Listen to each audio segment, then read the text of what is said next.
It was a regular Tuesday at the clinic, the kind where the coffee machine becomes your best friend and the clock seems to be stuck.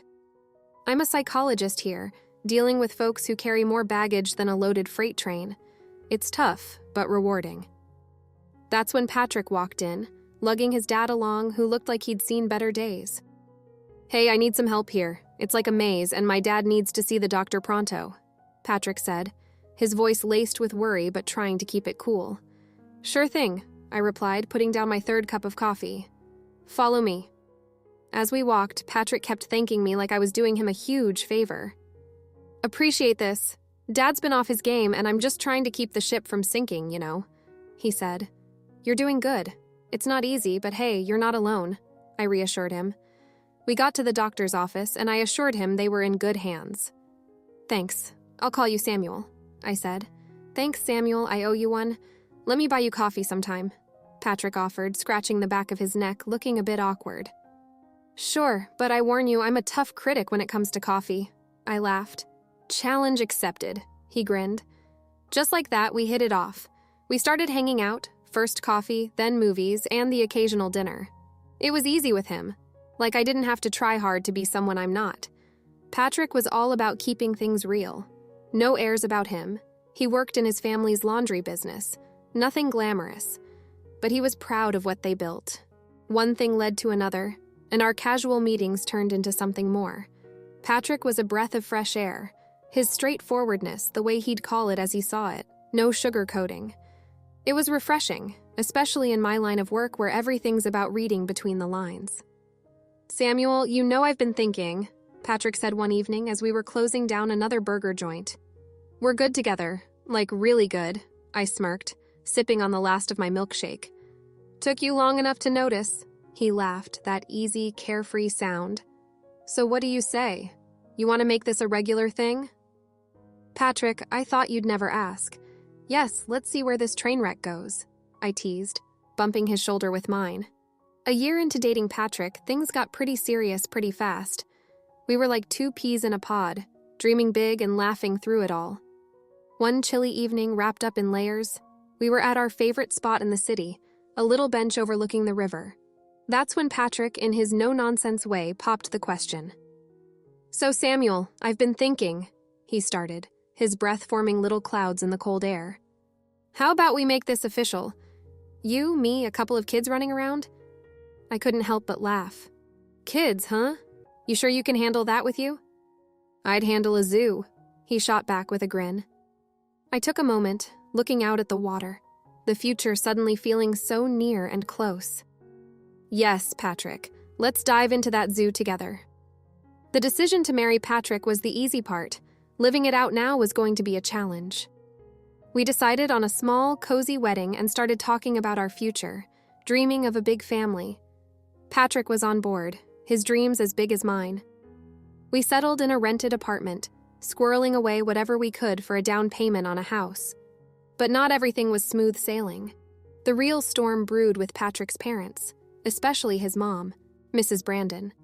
The Brandons ran a laundry and dry cleaning business a stone's throw from their place. It was their pride and joy, a family affair through and through. After the wedding, Mrs. Brandon, with her usual flair for the dramatic, made an offer. "Why don't you two move in with us? Save some money, help out with the business," she suggested one evening, her tone suggesting it was more of an order than a suggestion. Patrick and I exchanged looks. We had already discussed this and knew where we stood. "Thanks, Mrs. P, but we're good in our place. Plus, my job is on the other side of town." I tried to let her down easy, but Mrs. Brandon wasn't having it. "Nonsense. Samuel can quit her job. We need her here in the family business. It's high time she started contributing," she pushed, her eyes locking onto mine like a hawk. I took a deep breath, keeping my cool. "I respect what you built with the laundry, really I do, but I'm a psychologist. I help people too, in a different way. I can't just give that up." It was like talking to a brick wall. Mrs. Brandon's disapproval was palpable, her remarks getting sharper by the day. She couldn't understand why I wouldn't want to fold clothes for a living when I could be helping people sort through their mental and emotional laundry instead. Patrick tried to mediate, but there was a clear tension every time the topic came up. Life's got a funny way of throwing curveballs, and just when Patrick and I thought we had things kind of sorted, his dad's health took a nosedive and then he passed away. It hit Patrick like a ton of bricks. He was tight with his dad and Mrs. Brandon. Well, she was a wreck, clinging to Patrick for every little thing. That's when the real test began. Patrick came to me one evening looking more serious than I'd seen him in a while. "Samuel, babe, we got to talk. It's about my mom." I knew that tone. "What's up? Is your mom okay?" He took a deep breath, running his hands through his hair, a sure sign he was stressed. "Not really. She's not doing great and she's not handling it well. I'm worried about leaving her alone." I sat down, bracing myself for what I knew was coming. "You're thinking we should move in with her, aren't you?" Patrick nodded, looking guilty. "I know it's a lot to ask, Samuel. It's just, I don't see another way." The idea of living with Mrs. Brandon, with her constant digs and that my way or the highway attitude, had me breaking out in hives, but I saw the desperation in Patrick's eyes. And damn it, I love the guy. "Look, Patrick, I'm not going to lie. The thought of living with your mom gives me nightmares, but I get it. Family's family. We'll figure it out." Moving in was rough. Mrs. Brandon had an opinion on everything, from how I dressed to how I cooked. It was like walking on eggshells covered in landmines. One evening, after a particularly long day at the clinic, followed by an even longer commute, I came home to find Mrs. Brandon in full critique mode. "That's not how you fold the towels, Samuel. And dinner." "Well, I suppose it'll have to do," she remarked. I clenched my teeth, counting to 10 in my head. "Mrs. Brandon, I'm doing my best here. Maybe you could show me how you'd like things done," I suggested. "Well, if I have to do everything myself, what's the point of you being here?" she huffed. Patrick walked in just then, catching the tail end of the conversation. "Mom, come on. Samuel is helping out a lot. Let's give it a rest, huh?" Mrs. Brandon shot me a look that could curdle milk but backed off. That night, Patrick and I had a long talk. "Samuel, I know this is tough. I see it and I'm sorry, but we're in this together, okay? We'll make it work," he promised, exhausted but together. "But Patrick, something's gotta give. I can't keep doing this dance with your mom. It's like she's got it out for me," I confessed. He squeezed my hand. "We'll figure it out, babe. We always do." 6 months in, and I'd had my fill of getting an earful from Patrick and his mom every day like clockwork. Their gripes and digs were my daily bread. I couldn't do anything right according to them. So I figured maybe if I wasn't around as much, they'd find someone else to nag. I cut down my hours at the clinic to a part-time gig and started putting in shifts at the laundry in the afternoons. Patrick seemed up for it, saying it was a smart move, but then he dropped on me that he wouldn't be paying me a dime. "Let's not muck about with the taxes and all that," he says. "You'll just use the family account when you need to." Sounded a bit off, but I let it slide. I was more into smoothing things over than counting pennies. That was the plan. Clinic in the morning, drowning in suds by afternoon. Patrick reckoned it was a win-win. I wasn't so sure, but I was willing to give it a shot, hoping it might ease the constant bickering at home. Plus, it'd be a chance to get a real look at the family business and see what all the fuss was about from the inside. I threw myself into that laundry business, heart and soul. Before I knew it, I was spotting gaps and thinking up ways to pull in more folks. It wasn't just about washing and drying. It was about giving people a reason to choose us over the next place.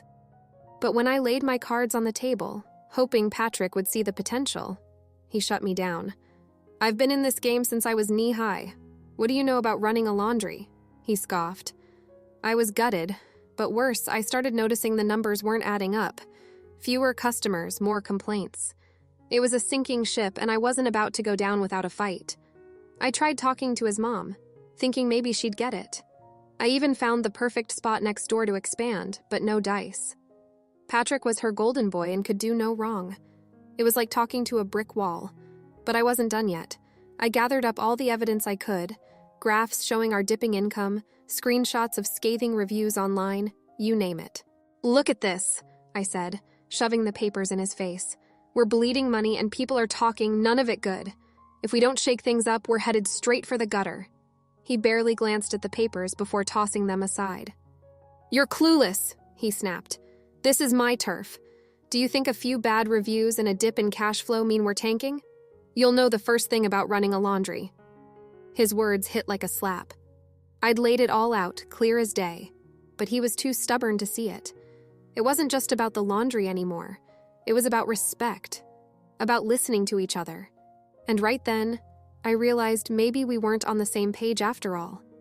Maybe we weren't even in the same book. I watched helplessly as our numbers continued to slide. Every attempt at conversation was met with, "Samuel, just focus on the work. Leave the thinking to me." Hey, pause for a moment. Would you care to support us? Like this video and subscribe for more. Now let's dive back into the story. The final straw came during one of our discussions where Mrs. Brandon accused me of trying to torpedo the business with my wild ideas. "Just trying to help," I protested, but it fell on deaf ears. Patrick stood by, a silent witness to his mother's tirade. It was clear where his loyalties lay, and apparently they weren't with me or the sinking ship that was our laundry business. After months of juggling clinic hours and the laundry, with my spirit bent but not broken under the weight of constant sniping from Patrick and his mom, I hit my limit. It wasn't one big thing that did it, but 1,000 little cuts, each one stinging more than the last. Every day felt like navigating a minefield, but I kept my head down, thinking maybe, just maybe, things would get better. That was until my birthday rolled around. A day that should have been about a little joy, a little break from the endless grind. I left a note for Patrick in the morning, thinking he'd at least remember the date. "Out for the morning, back soon." Simple, right? I treated myself to a new dress, something I hadn't done in ages, then hit the salon hair, nails, makeup, the works. It was my day, after all, or so I thought. The moment I stepped back into the house, I could feel the storm brewing. Patrick and his mom, Mrs. Brandon, were there, faces like thunderclouds waiting for me. "Where the hell have you been?" Patrick barked the second I walked in. "The laundry's been a mess without you, and there's no breakfast." I blinked, taken aback. "It's my birthday," I thought. His mother cut in, her voice sharp as a knife. "Your birthday? Do you think that's some excuse to slack off? We needed you here. You're just lazy and clueless, not even fit to be a housekeeper." I felt my heart sink. Not even a happy birthday, nothing. I turned to Patrick, searching his face for some support, some sign he'd stand up for me. "Patrick, you too? You think I'm just lazy?" He wouldn't meet my eye. "Mom's right, Samuel. We can't have you running off whenever you feel like it. There's work to be done." That was the straw that broke the camel's back. All the patience, all the effort I'd put into making this work, it just crumbled. "You know what? I can't do this anymore. I want a divorce," I said, the words tasting bitter in my mouth. Mrs. Brandon clapped her hands, a gleeful, cruel sound. "Finally, we're getting rid of her." Then, as if she hadn't already twisted the knife enough, she added, "You'll be paying for your stay here for the past 3 years, of course." I laughed. It was that or cry. "I think it's you who owes me for all the unpaid work, the holidays, the sick days. Let's see how that adds up, shall we?" Her face dropped. The room went silent, the air thick with tension. Patrick looked between us, clearly at a loss. The conversation spiraled from there. Accusations flew past grievances aired. It was ugly, raw, and painful, a litany of all the ways we failed each other laid bare. I bent over backward for this family, for this business, and this is the thanks I get? I said, my voice rising with each word. "And what about me? What about what I've given up?" Patrick shot back, anger and something like regret flashing in his eyes. "We're talking past each other, Patrick. I don't even recognize us anymore," I replied, the fight draining out of me. The talk of divorce, of debts and dues, it all just underscored how far apart we'd grown. The love that had once bound us together had been stretched thin, frayed by neglect and misunderstanding. Walking away from Patrick and his mom, I had a head full of steam and a heart full of hurt. But beneath all that, there was this tiny, stubborn spark of something like hope, or maybe it was just spite. Either way, it was enough to get me moving. First thing, I found myself a little apartment, nothing fancy, but it was mine, all mine. The silence was deafening at first, a stark contrast to the constant bickering and criticism I'd gotten used to.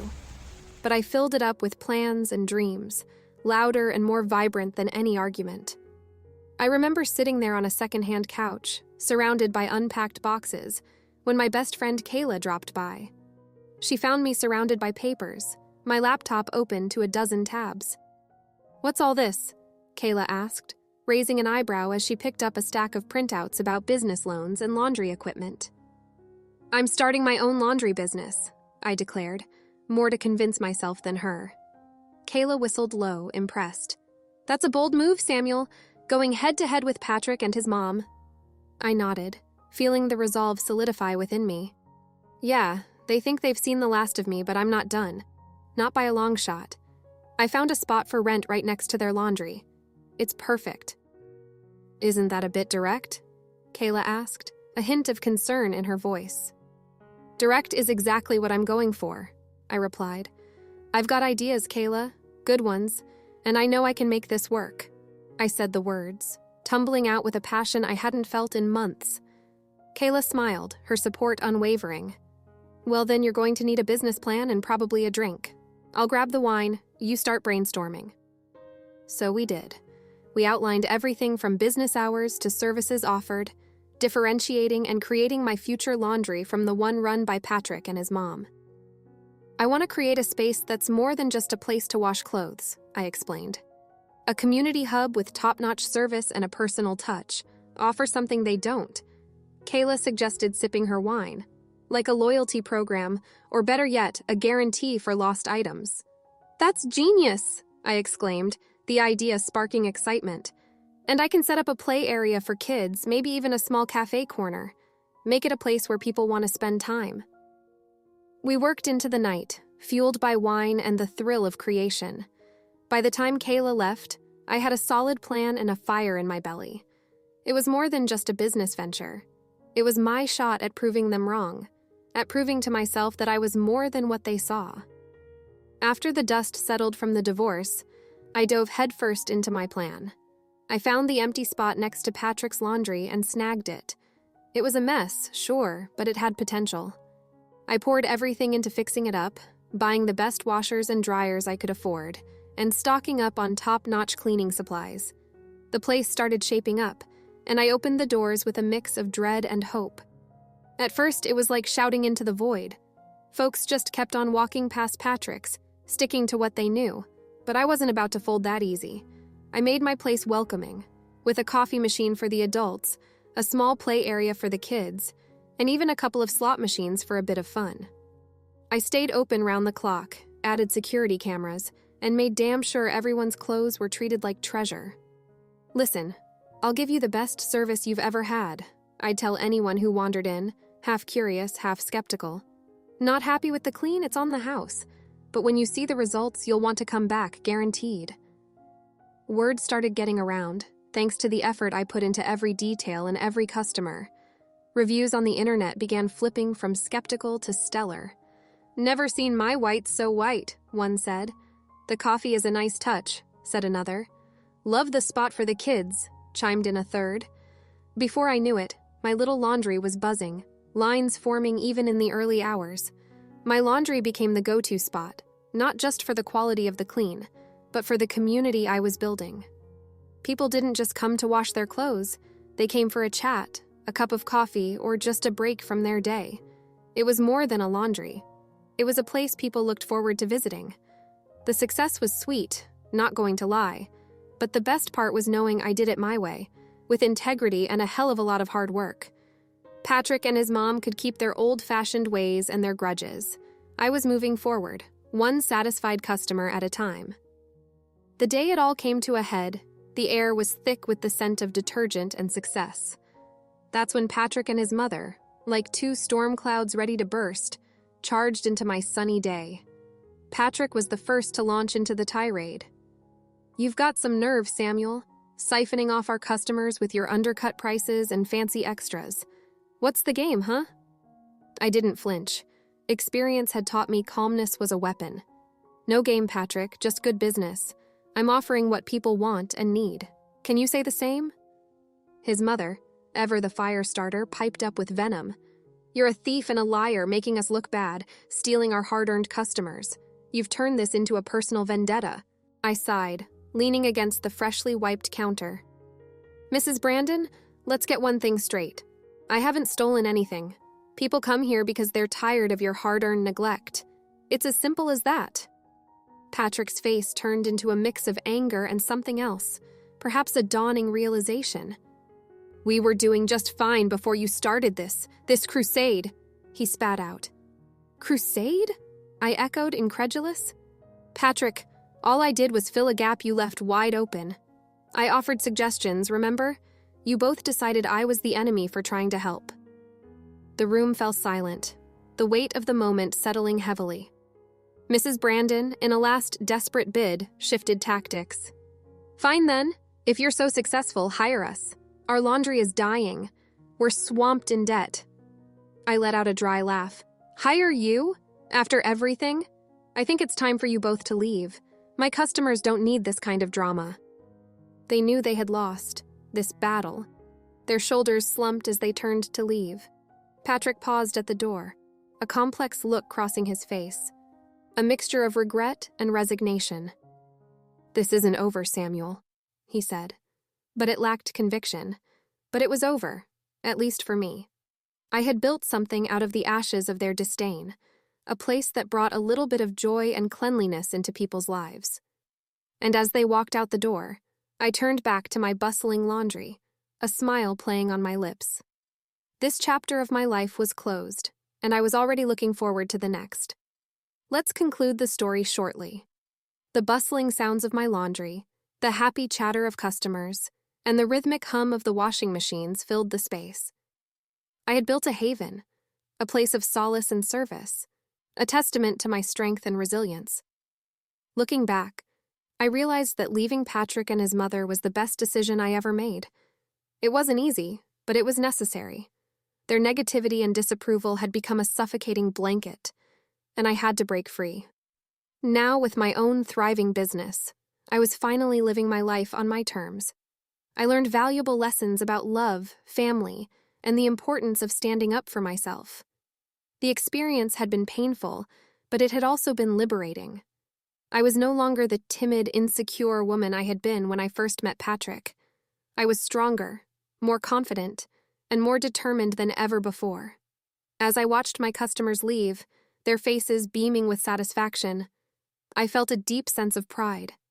I had created something beautiful, something that brought joy to others, and that, I knew, was more rewarding than anything I could have ever imagined. After experiencing the full journey of our story, we'd love to hear your thoughts. How did the story resonate with you? Don't forget to like, subscribe, and stay blessed. Thank you for watching, and see you in the next story.